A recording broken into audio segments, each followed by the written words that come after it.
Silva, Daniel o quê? Daniel Maria da Silva. Daniel Maria da Silva, tá. Do posto lá, Daniel, o que o pessoal comenta na cidade?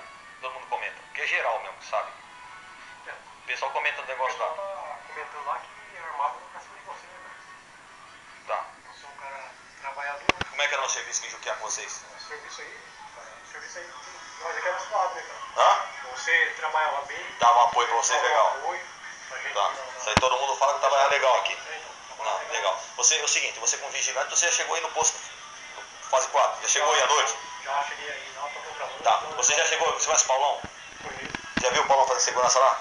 Já. Tá. Ronaldo Pontes, já viu? Já vi também. Ronaldo Pontes. Magno você conhece, é claro, todo mundo conhece. Serviço do Magno como é que é em Juquiá? É bom também, né? Não é de negar, né? Já viu o Magno no posto? Ele fez a segurança lá também? Já. Tá. Você conhece o Leandro?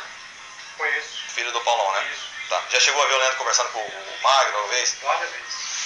Tá. Você ia lá buscar lanche, pra ver se você não tá mentindo, tá? Tá. Daniel, por que o pessoal tem medo de ser testemunha aqui do Juquiá? Até você. Empresário. Tá. Medo de quem, principalmente? Você sabe, né? Tá.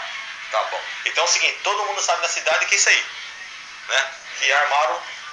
Armaram uma pessoa de você. Todo mundo sabe. E Daniel, é o seguinte, você sabe como eu trabalhava aqui. Você chamava, eu dava um apoio pra vocês, pra todo mundo.